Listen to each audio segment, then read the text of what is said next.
Hey guys, Airport Authority of India পৰা ৰিকুৱাৰমেণ্টৰ কাৰণে notification আহিছে। যদি আপুনি ইণ্টাৰেষ্টেড হয় আপুনি এপ্লাই কৰিব পাৰিব। আৰু পোষ্ট হৈছে মেনেজাৰ এণ্ড জুনিয়ৰ এক্সিকিউটিভ পোষ্টত। আৰু এইটোত এপ্লাই কৰোঁতে আপুনি অনলাইন প্ৰচেছত এপ্লাই কৰিব লাগিব আৰু জব লোকেশ্যনটো আপোনাৰ এক্ৰছ ইণ্ডিয়াতে হ'ব। যদি আপুনি ইণ্টাৰেষ্টেড হয় এইটো ৰিকুৱাৰমেণ্ট ৰিগাৰ্ডিং ডিটেইলছখিনি চিষ্টেমেটিক আপুনি চেক কৰিব পাৰিব। আৰু এইটো ৰিকুৱাৰমেণ্ট ৰিগাৰ্ডিং কোনো ধৰণৰ কুৱেশ্যন থাকিলে ভিডিঅ'টোৰ কমেণ্ট ছেকশ্যনত কমেণ্ট কৰি দিব। উইদিন 48 আৱাৰ্ছৰ ভিতৰত আপুনি জব এলাৰ্ট এছকে টিমৰ পৰা ৰেছপন্স পাব। যদি আপুনি ইণ্টাৰেষ্টেড দেন আহক দেৰি নকৰি আজিৰ ভিডিঅ'টো আৰম্ভ কৰোঁ। এতিয়া চাব ৰিকুৱাৰমেণ্ট অভাৰভিউখিনি। অৰ্গেনাইজেশ্যন এয়াৰপোৰ্ট অথৰিটি অফ ইণ্ডিয়াৰ পৰা আহিছে নটিফিকেশ্যনটো। পোষ্ট নেম দি আছে আপুনি মেনেজাৰ এণ্ড জুনিয়ৰ এক্সিকিউটিভ পোষ্টত এপ্লাই কৰিব পাৰিব।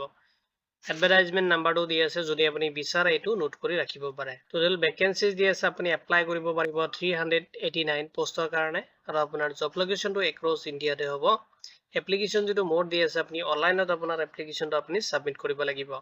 অফিচিয়েল ৱেবছাইটৰ লিংক মই এইটো ভিডিঅ'ৰ ডিছক্ৰিপশ্যনত আপোনাক প্ৰভাইড কৰি দিম। আপুনি তাতে ক্লিক কৰিলে অফিচিয়েল যিটো ৱেবছাইট হয় তাতে আপুনি ভিজিট কৰিব পাৰিব। ভেকেঞ্চি ডিটেইলছখিনি চাই ল'ব। য'ত আপোনাৰ ভেকেঞ্চি দি আছে টোটেল আপুনি এপ্লাই কৰিব পাৰিব 389 ভেকেঞ্চিছৰ কাৰণে। য'ত আপোনাৰ মেনেজাৰ আছে, য'ত আপোনাৰ ভেৰিয়াছ ডিচিপ্লিনৰ পৰা আহিছে নটিফিকেশ্যন। জুনিয়ৰ এক্সিকিউটিভ য'ত আপুনি ভেৰিয়াছ ডিচিপ্লিনত আপুনি এপ্লাই কৰিব পাৰিব। য'ত আপোনাৰ ডিচিপ্লিনখিনি ইনক্লুড হৈ আছে, য'ত আপোনাৰ ইঞ্জিনিয়াৰিং, ফাইনেন্স বা information technology, law, commercial, fire service, operation and survey and cartography, architecture, corporate communication and others post আছে, যিখিনি আপুনি অফিচিয়েল যিটো নটিফিকেশ্যন আছে তাতো আপুনি চিষ্টেমেটিক চেক কৰিব পাৰিব। নেক্সট চাব এডুকেশ্যনেল কোৱালিফিকেশ্যন বিচাৰিছে। যদি আপুনি বেচেলাৰ অফ ইঞ্জিনিয়াৰিং বা বিটেক কমপ্লিট কৰিছে ৰিলেভেণ্ট ইঞ্জিনিয়াৰিং ডিচিপ্লিনৰ পৰা, যদি আপুনি বেচেলাৰ ডিগ্ৰী কমপ্লিট কৰিছে, বা যদি আপুনি MBA বা PGD কোৰ্চ আপুনি কমপ্লিট কৰিছে, বা আপুনি CA বা ICWA কোৰ্চ কমপ্লিট কৰিছে, বা আপুনি LLB কমপ্লিট কৰিছে, বা আপুনি মাষ্টাৰ ডিগ্ৰী কমপ্লিট কৰিছে ৰিলেটেড মানে তেনেকুৱা ৰিলেভেণ্ট ছাবজেক্ট লৈ কিনে, তেতিয়াহ'লে আপুনি এইখিনি পোষ্টত এপ্লাই কৰিব পাৰিব। নেক্সট চাব এপ্লাই কৰোঁতে এজ লিমিট ফ'ল' কৰিব লাগিব। যদি আপুনি মেনেজাৰ পোষ্টত এপ্লাই কৰি আছে তো মেক্সিমাম আপুনি 32 ইয়াৰ্ছ লৈ কিনে এপ্লাই কৰিব পাৰিব। যদি আপুনি জুনিয়ৰ এক্সিকিউটিভ পোষ্টত এপ্লাই কৰি আছে মেক্সিমাম আপুনি 27 ইয়াৰ্ছ লৈ কিনে এপ্লাই কৰিব পাৰিব। এজ এ ৰিলেক্সেশ্যনখিনি দি আছে, যদি আপুনি SC বা ST কেণ্ডিডেট হয় 5 ইয়াৰ্ছৰ কাৰণে এজ এ ৰিলেক্সেশ্যন পাব। OBC NCL কেণ্ডিডেট হ'লে আপুনি 3 ইয়াৰ্ছৰ কাৰণে এজ এ ৰিলেক্সেশ্যন পাব। যদি আপুনি PWBD কেণ্ডিডেট হয় 10 ইয়াৰ্ছৰ কাৰণে এজ এ ৰিলেক্সেশ্যন পাব। যদি আপুনি এক্স ছাৰ্ভিচমেন বা ইণ্ডিয়াৰ যিটো আপোনাৰ এয়াৰপোৰ্ট অথৰিটি অফ ইণ্ডিয়াৰ যদি এমপ্লয়ী হয়, এজ পাৰ যিটো গভৰ্ণমেণ্ট ৰুলছ আছে এইটো হিচাপত আপুনি এজ এ ৰিলেক্সেশ্যনখিনি ৰিচিভ কৰিব। এতিয়া চাব এপ্লাই কৰোঁতে আপুনি এপ্লিকেশ্যন ফি পে'মেণ্ট কৰিব লাগিব। আৰু পে'মেণ্টখিনি কেটেগৰী ৱাইজ ডিভাইড কৰি দি আছে। যদি আপুনি জেনেৰেল কেণ্ডিডেট জেনেৰেল বা OBC বা EWS কেণ্ডিডেট হয় 1000 এটা আপুনি পে'মেণ্ট কৰিব লাগিব। যদি আপুনি SC ST PWBD বা এক্স ছাৰ্ভিচমেন বা ফিমেল কেণ্ডিডেট হয় এন আপোনাৰ দি আছে। যদি আপুনি এয়াৰপোৰ্ট অথৰিটি অফ ইণ্ডিয়াত যদি আপুনি এপ্ৰেণ্টিছ কোৰ্চ মানে যিটো ট্ৰেইনিং পিৰিয়ড থাকে 1 years কমপ্লিট কৰিছে, আপুনি এপ্লাই কৰোঁতে কোনো ধৰণৰ এপ্লিকেশ্যন ফি পে'মেণ্ট কৰিব নালাগে। চেলাৰী ডিটেইলছখিনি দি আছে। যদি আপুনি মেনেজাৰ পোষ্টত এপ্লাই কৰি আছে 60,000ৰ পৰা লৈ কিনে আপুনি 1,80,000 আপুনি ৰিচিভ কৰিব পাৰ মান্থ। লগতে চাব যদি আপুনি জুনিয়ৰ এক্সিকিউটিভ পোষ্টত এপ্লাই কৰি আছে 40,000ৰ পৰা লৈ কিনে 1,40,000 আপুনি পাৰ মান্থ ৰিচিভ কৰিব।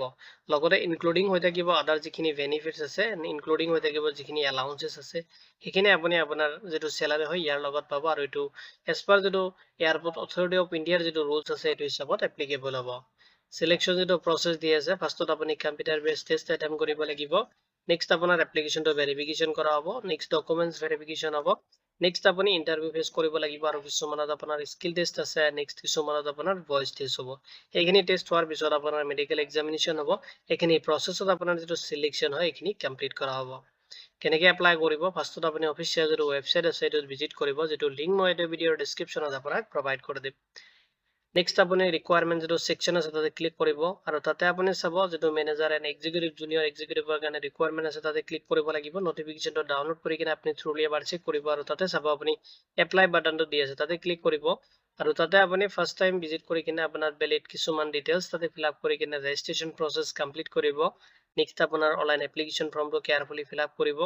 নেক্সট আপুনি আপলোড কৰিব, তাতে ৰিকুৱাৰমেণ্ট যিখিনি ডকুমেণ্টছ তাতে আপলোড কৰিব দিছে সেইখিনি আপলোড কৰিব লাগিব। নেক্সট আপোনাৰ কেটেগৰী যিটো পে'মেণ্ট দি আছে সেইখিনি পে'মেণ্ট আপুনি কমপ্লিট কৰিব। নেক্সট আপোনাৰ এপ্লিকেশ্যনটো আপুনি ছাবমিট কৰিব। এজ এ ফিউচাৰ ৰেফাৰেঞ্চৰ কাৰণে আপোনাৰ যিটো এপ্লিকেশ্যন একনলেজমেণ্ট ৰিচিপ্ট লগতে পে'মেণ্ট ৰিচিপ্টটো আপুনি প্ৰিণ্ট আউট ৰাখিব। ইম্পৰ্টেণ্ট ডেটছখিনি চাই ল'ব। য'ত আপোনাৰ নটিফিকেশ্যনটো 22 জুলাই 2026ত ৰিলিজ কৰিছে। এপ্লাইটো আপোনাৰ 8 আগষ্ট 2026ৰ পৰা ষ্টাৰ্ট হ'ব।